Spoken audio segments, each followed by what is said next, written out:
for the United States of Women! Now, I know you all have had a busy, packed, full day, very inspiring, right? And hopefully our conversation will live up to the hype. Yeah.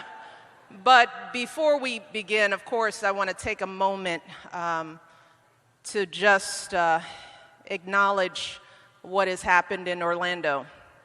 That even as we gather here today and we talk about the challenges that women face, we have to remember those that we lost in Orlando, as well as those who are injured and all of their loved ones, and know that we will all continue to keep them in our thoughts and prayers.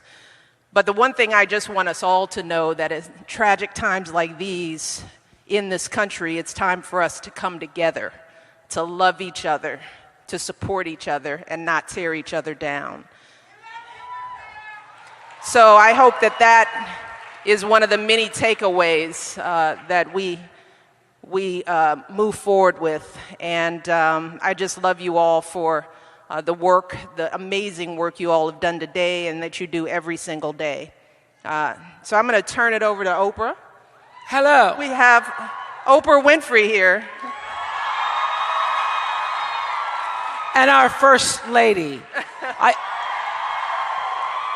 of the United States. Of America. Of America, not just of women, yes.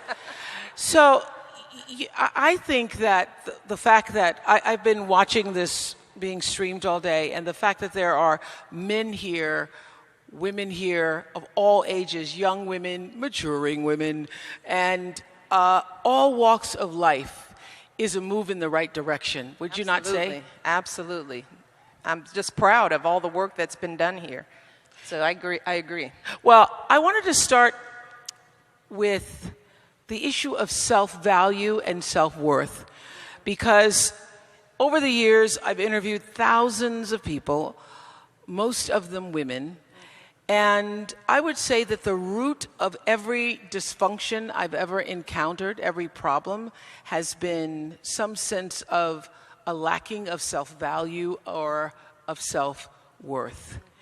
And I know that we all know that we live in a world where you are constantly being bombarded by images that encourage you to be liked, literally, and it's a lot to live up to. And I wonder, particularly you, who've had to face this as your own woman and as a candidate's wife, the pressure of other people's expectations. And what can you share with our audience here and online that would help us stand more inside ourselves and own that space? Yeah, very good question. Well, one of the things that I tell my mentees, I tell my daughters, is that our first job in life as women, I think, is to get to know ourselves. And I think a lot of times we don't do that.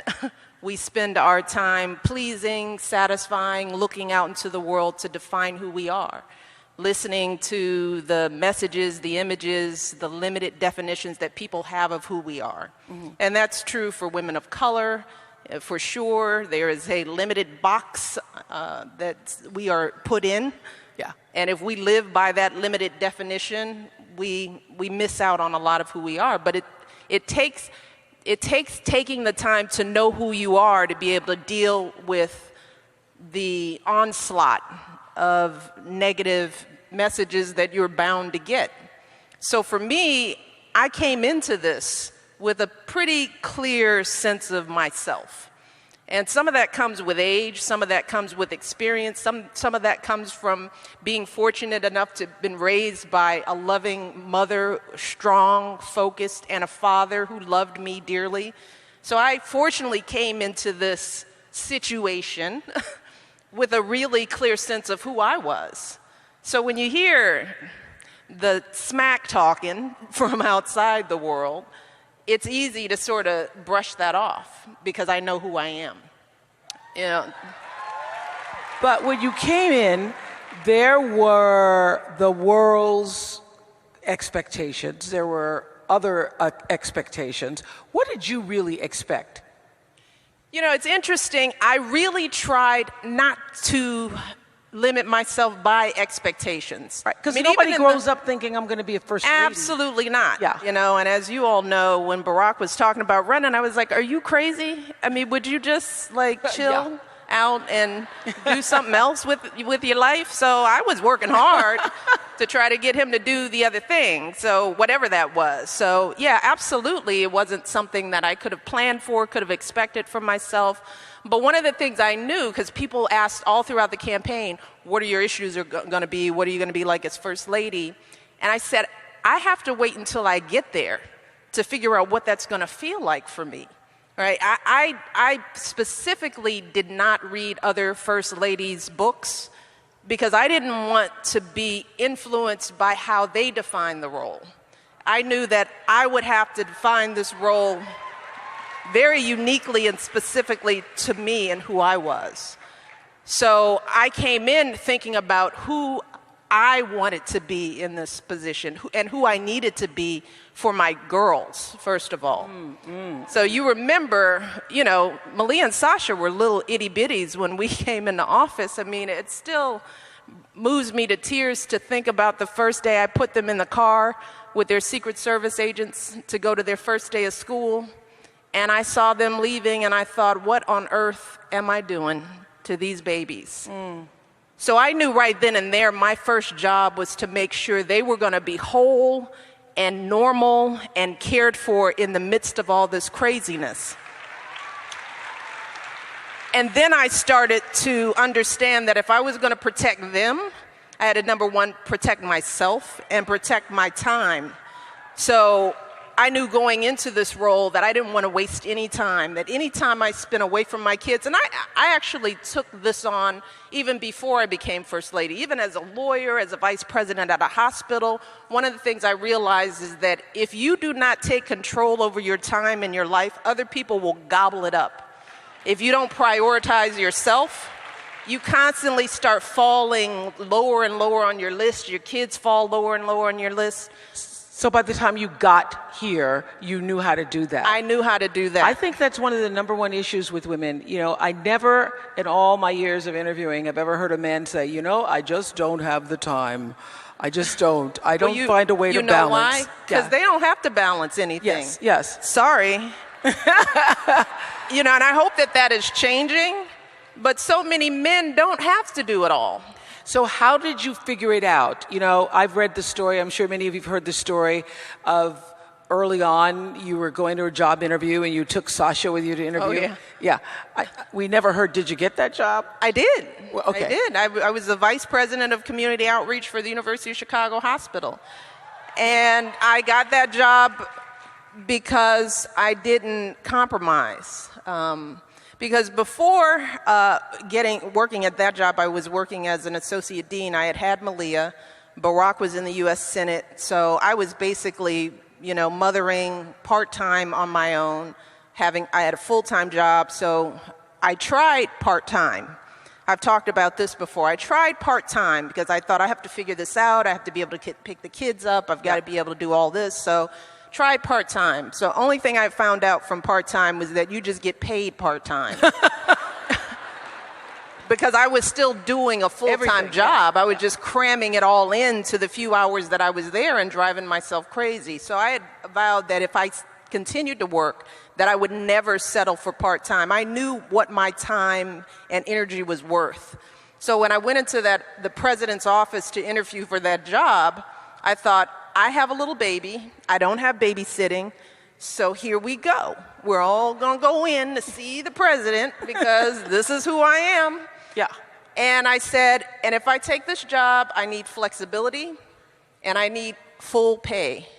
So if you want me to leave my baby and my kids, then you're going to have to pay me because I'm going to do the job. That was never a question. You know, I could deliver, but I knew then I wasn't going to sell myself short, and I had the leverage at the time to make that decision. Well, that comes from a sense of, and you said you arrived here knowing who you were. I think that is the journey that is the journey. And there is a question from Farm Fresh Gal. Farm Fresh Gal. She must have her own garden. I hope. Like we do. Yes. And Farm Fresh Gal says, as a woman leader in the corporate world, I feel like I have to be brave a lot. And what you just described was brave. Any advice or tips on bravery? You know, that's a good question. Gosh, I don't know if I don't ever view it as bravery. Yeah, you didn't think that was brave saying, look, Right. I'm going to be paid full time? Right. I think just that's brave. viewed it as I'm not going to be taken advantage of. You know, I am just not going to keep selling myself. You knew your value. That's absolutely You knew your value. right. I was just saying that to a friend recently. And that goes back to knowing who you are. And I think as women and young girls, we have to invest that time in getting to understand who we are and liking who we are. Because I like me. I've liked me for a very long time. So for a long time, I've had a very good relationship with myself. I know. And we all like ourselves in here. But you got to work to get to that place. And if you're going out into the world as a professional and you don't know who you are, you don't know what you want, you don't know how much you're worth, then you have to be brave. And then you have to, you have to count on the kindness and goodness of others to bestow that goodness on you when you should be working to get it on your own because you deserve it. Because you know your own value. Know your own value, absolutely. Okay, so when you're saying, I know who I am, and I'm telling you, it's the thread that runs through everything. It's the thing that allows you to stand in your own truth. And one of the things for years that Maya Angelou used to say to me is, baby, you need to know that you alone are enough. You alone are enough. So how do we get there? You were there, you've loved yourself a long time. What is that process? Yeah, I think it's different for everyone. And I can't say that I've loved myself for a long time, but there was a journey to get there. And some of it starts as a young girl when you confront your first bully, the first time somebody calls you out your name, as we would say. The first disappointments and failures that you have, how do you deal with that? What support systems do you set up for yourself? I always tell young girls, surround yourself with goodness. I learned early on how to, get the haters out of my life, You got to just sort of surround yourself with people who uplift you, who hold you up. And for whatever reason, well, I was lucky I had people like that. I had parents who held me up. Yeah. I had a father I think people who have good parents are, right. They come into the world with a strength, yes, and an advantage. And that was an advantage. But if you don't have that parent, that mother, that father, then you got to find it. You got to find those people because they're out there. I tell my mentees there is somebody out there who loves you and who is waiting to love you. And you just have to find them. And that means you have to make room for them. And if you're surrounded by a bunch of low-life folks who aren't supporting you, then there is no room for the people who do love you. You mentioned a moment ago the haters. How do you handle the haters, particularly in this office where haters have to be handled politically correctly and with discretion? And I know so many people are faced with it. We know this about social media. People say just the meanest things, and you're faced in your life with people who can tear you down a lot, the haters. Well, when it comes to social media, there are just times I turn off the world. There are just some times you have to give yourself space to be quiet, which means you got to set those phones down. You can't be reading all that stuff. I mean, that's like letting somebody just walk up and slap you, You would never do that. You would never just sit there and go, slap me in the face, and I'm good with it. No, so why would you open yourself up to that? So that's one thing with social media, and I don't read that stuff.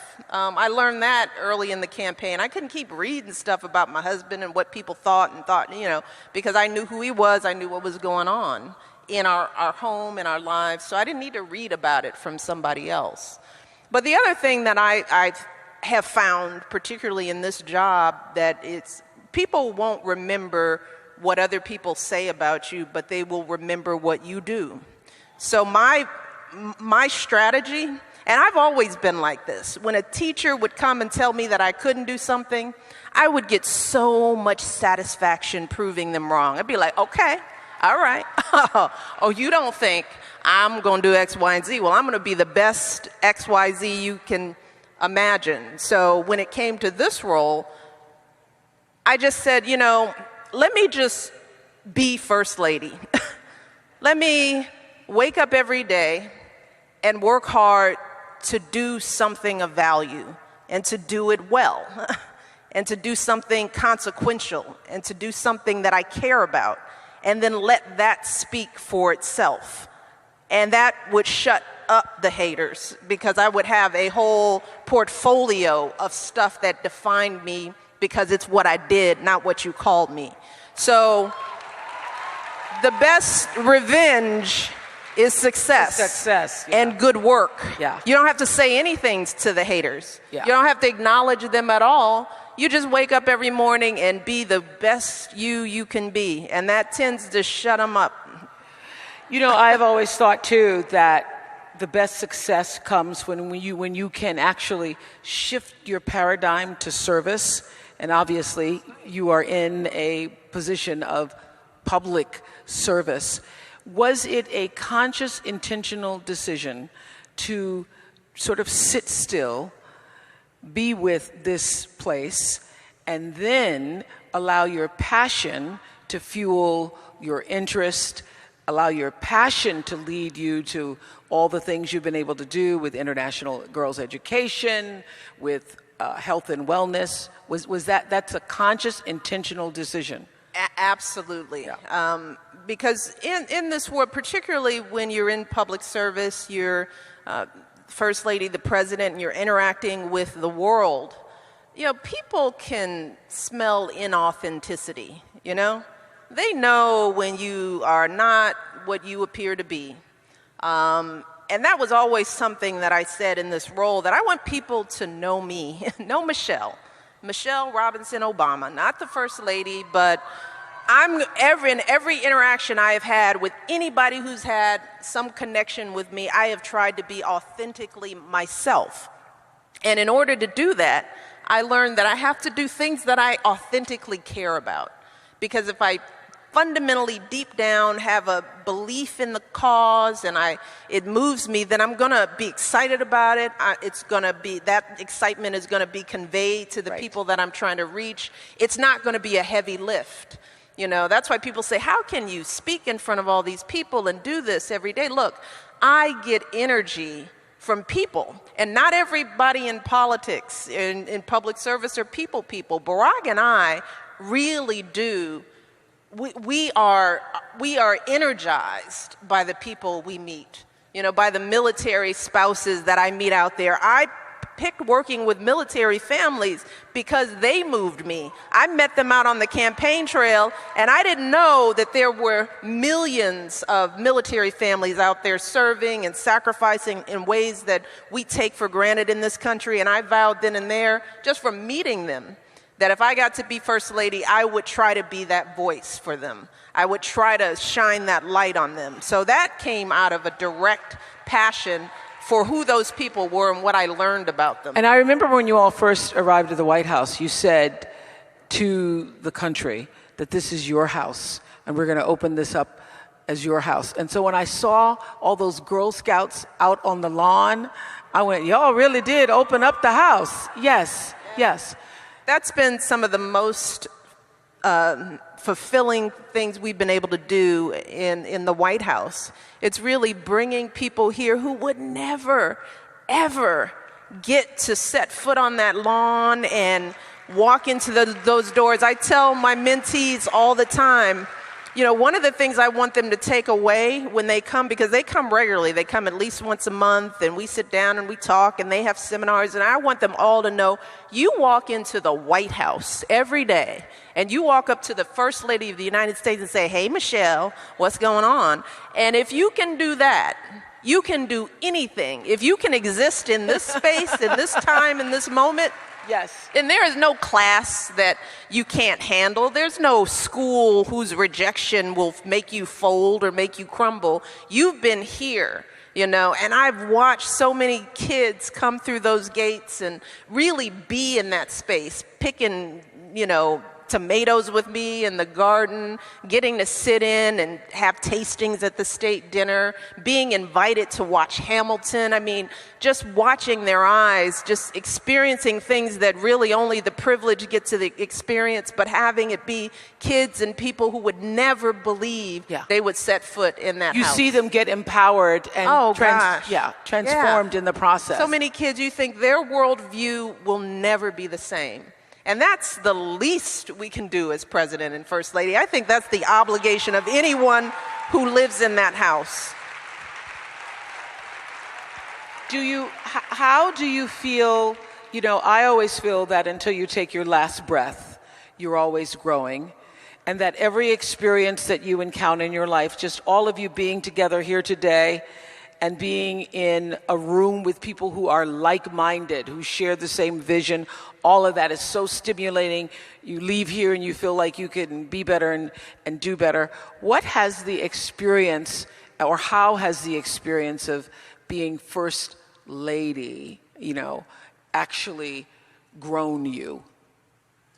Wow, so many ways. I mean, first of all, there is absolutely nothing I can't do, right? I mean, because you walk in that. That's right. Yeah, that's right. In the White House, we've been at a mountaintop, and it was a hard climb, but we made it. We made it.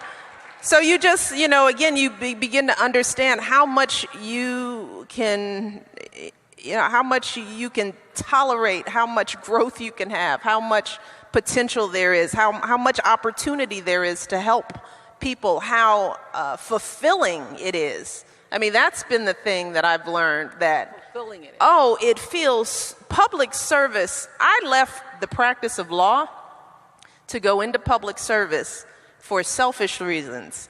I wanted to be happy and feel good every single day. I wanted to wake up inspired and ready to do something greater than myself.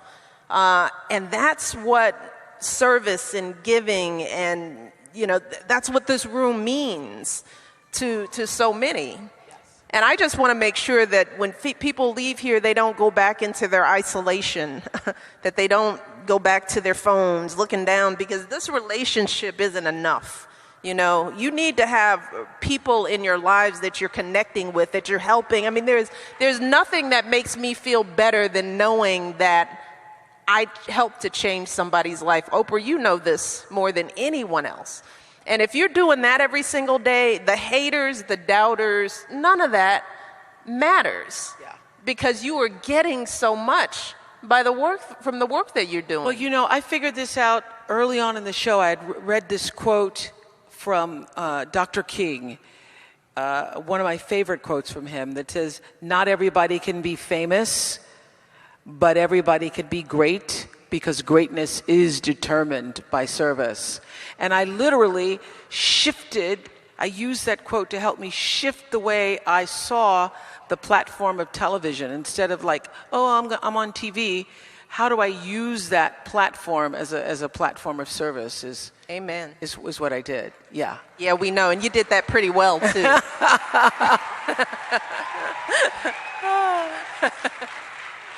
But when you think about growing and being empowered yourself, it is what you've been able to do for other people that leaves you the fullest. Yes, that absolutely. That is really the thing. So I don't know. I don't sort of.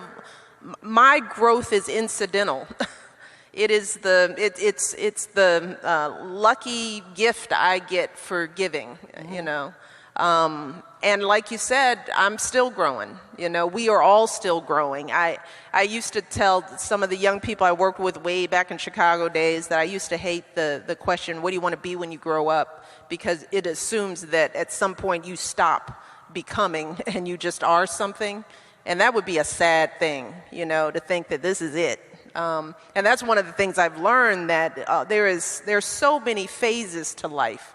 that this is just, this even as big as being First Lady and living in the White House has been, this is still just a portion of a very bigger journey that I have yet to know the outcome. And I won't know it until I'm laying down. It's just ever evolving. And I think that reality, that this experience has helped me to see that these are just phases, you know, and this has been a very interesting phase and a very impactful phase, but there's more to come. I love you saying that. I'm not through.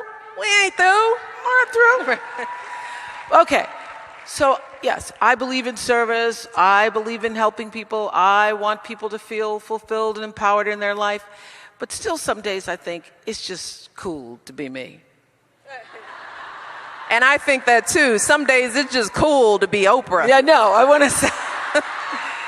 So I want to know, what are those days when you just say, There are so. Look at me in the White House. Yeah, just sitting up here. You know, there are a lot of those moments. You know, Prince and Stevie Wonder singing in the East Room. Just may he rest in peace. I mean, those rare gifts of entertainment, the kind of music we've been able to bring into the White House. You know, sitting with the Pope, watching my mother and my daughters talk to the Pope. That's like a, look at, you know, dinner with the Queen of England. Just like, you know, you try to play these moments off like, oh yes, yes, I know what I'm doing. And inside you're going, Good Lord. Yes. Watching my husband walk off of Marine One and go to the Oval Office, it's like,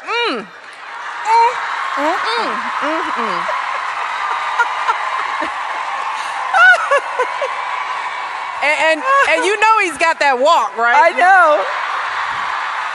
Like, He's got the swag. Did he always have that swag, or has he gotten swaggier? No, he was very swagalicious throughout. You know, look, I told people this from the very start when I started running. Barack Obama, who is exactly who he says he is, we both are. That's what I've been trying to tell people. And no surprises. We're telling you who we are, and no tricks up our sleeves. We're regular folks. We care about people. We care about family. We want to do well. We want to make our country proud. We don't want to waste our talents just making money for ourselves. Barack Obama hasn't changed, you know, not as a person, because he is an authentic man who came in, and he's going to leave that same person. So it's not the office that changes you. It's just, it amplifies who you are. I think I said that at the last convention. Being president doesn't change who you are. It reveals who you are. And that's something that we should all remember. This is a United State of women. There are a lot of cool men out here. I love the president. Let's give it up for the brothers. There's a lot of cool men out here. For the men out here. I love the president's speech saying you're looking at a feminist. What can men do leaving here? Be better.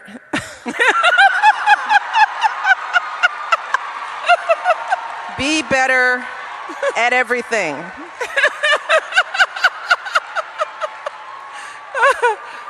Be better fathers. Good Lord, just being good fathers who love your daughters and are providing a solid example of what it means to be a good man in the world and showing them what it feels like to be loved. That is the greatest gift that the men in my life gave to me, and we've talked about this. Yes. The fact that I've never experienced abuse at the hands of any man in my life, and that's sad to say that that's a rare reality. So men can be better at that. Men can be better husbands, you know, which is be a part of your family's life. Do the dishes, you know. Don't babysit your children. You don't babysit your own children. Be engaged. Don't just think going to work and coming home makes you a man. Being a father, being engaged, all that stuff is important. Be a better employer.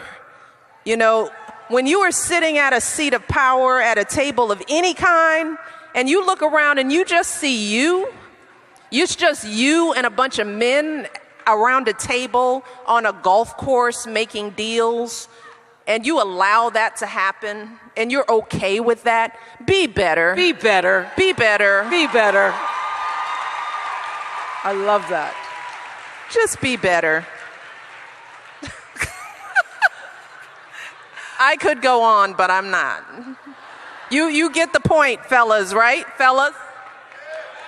What are you gonna be? There you go. There you go. So here's the question that comes up over and over and over, and we talked a little bit about it, this idea of balance. Is that a false notion for women? Because are we ever going to have it all? I used to say you can have it all, you just can't have it all at one time. Or is that a false notion? Look, I am always irritated by the "you can have it all" statement. And I grew irritated with that phrase and that expectation the older I got, as you're trying to have it all. Yeah. And you're beating yourself up. Right. And feeling less than because you aren't having it all. Because it's a ridiculous aspiration. Especially if you're looking at everybody else's Facebook page. Oh, God, everybody has it all. Everybody's lying. They're lying. Y'all need to stop lying. Be real about the fact that, no one gets everything. That was one of the first rules you learned as a little kid. You don't always get your way. Come on, people. You don't always get what you want all the time. And that's true in life. So what I've told many young people is that you can have it all, but oftentimes it's hard to get it all at the same time. Yeah, I believe that. So it's just a matter of managing expectations. So for me, for example, when your husband is president of the United States and you have children, something's got to give. I've made compromises in my life, in my career, but I've also in exchange gained a wonderful platform to do some great work. Who would have ever imagined that we would make the inroads we've made on healthy eating and changing the way our kids are fed in school? And, I can point to so many things that I've had, I've been able to do. If I want to be heavily involved in my girls' lives, that means that sometimes I have to put some things on the back burner to give them what they need.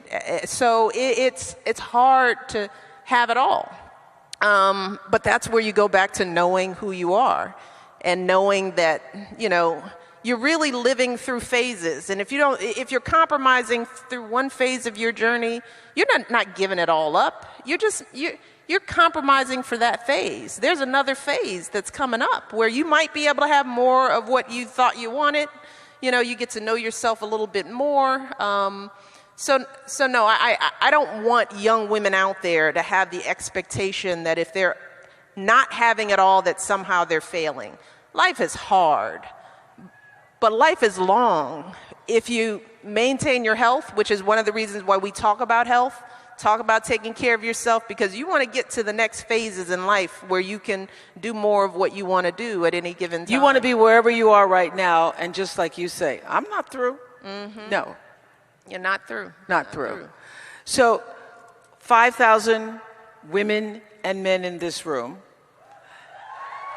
thousands and thousands of others streaming us online. Hey, everybody streaming.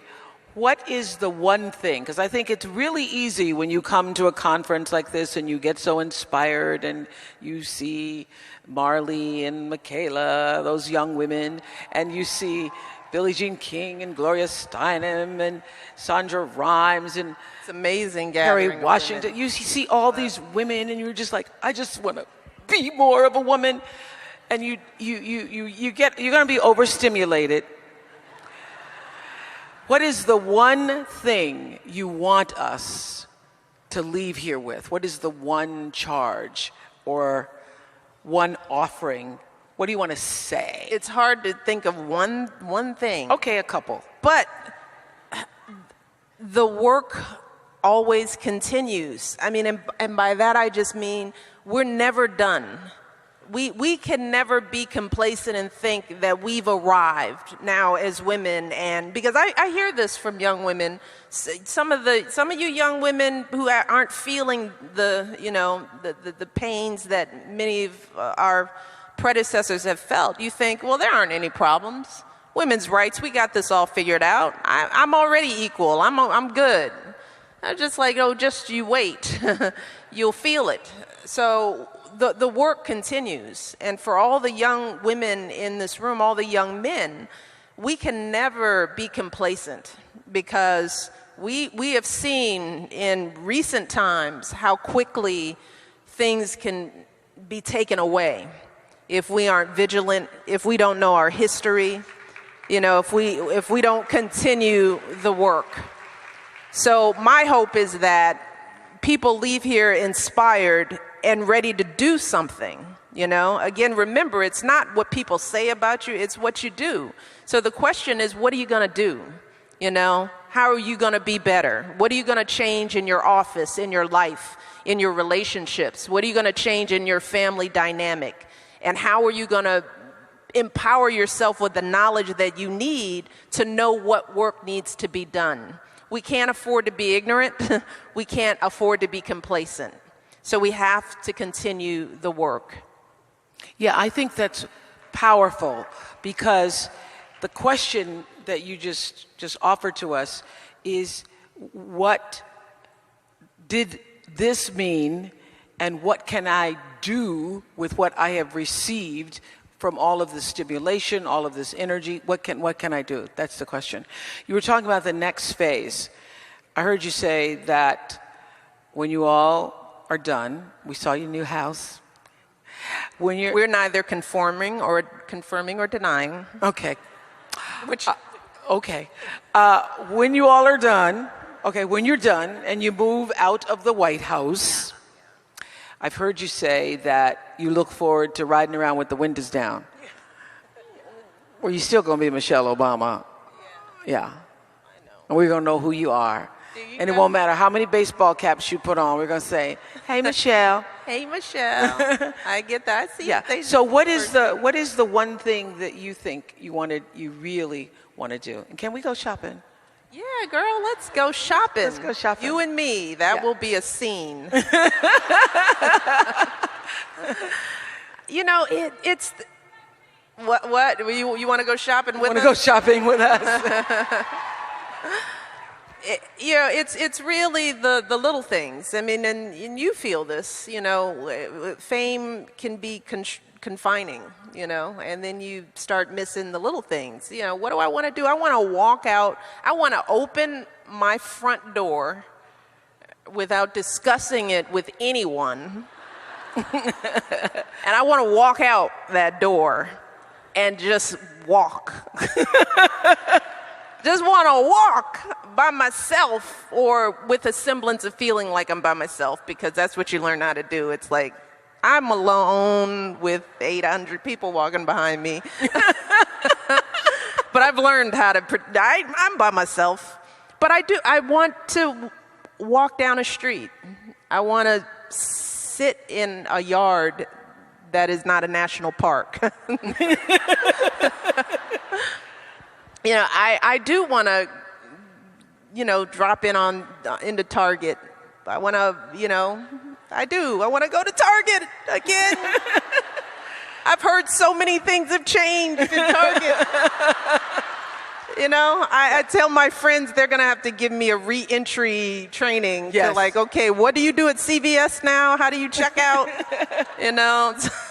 It's like I've been living in a cave. But it's the small things, fresh air. In the White House, you can't open a window. Sasha opened her window once. There were calls. Shut the window. It never opened again. So it's the little things that, you The miss. things that we all just Take for granted. take for granted. I won't even ask for anonymity, but, because I think that's forever gone. Yes.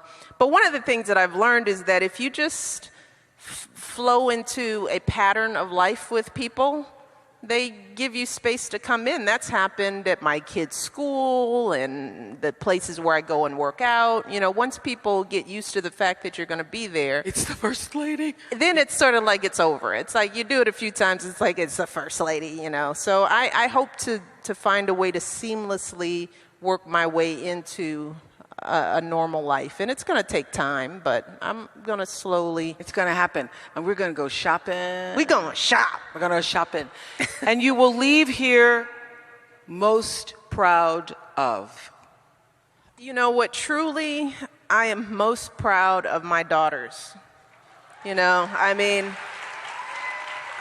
I could go down the list of my initiatives, and we have done a lot, changed the way our kids eat. We've supported military families. We made that conversation part of the community. The work that we're doing on girls' education will be something that I do for the rest of my life.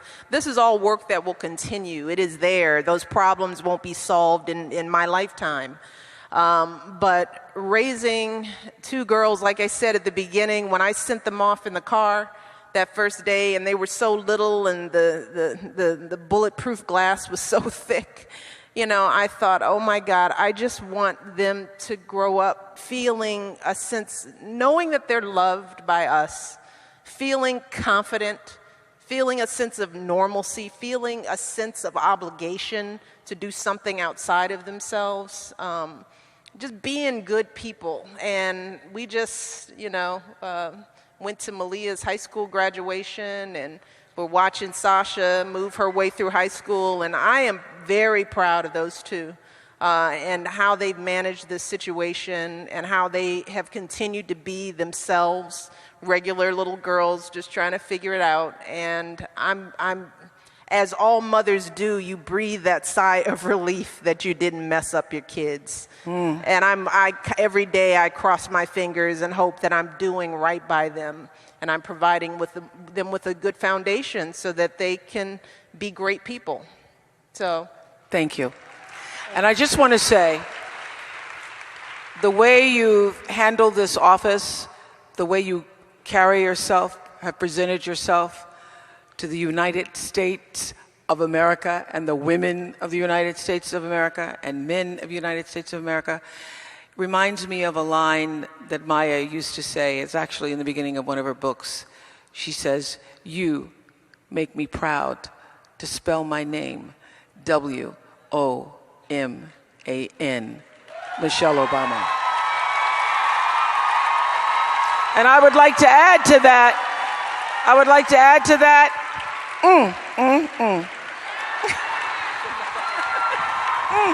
Miss Oprah Winfrey!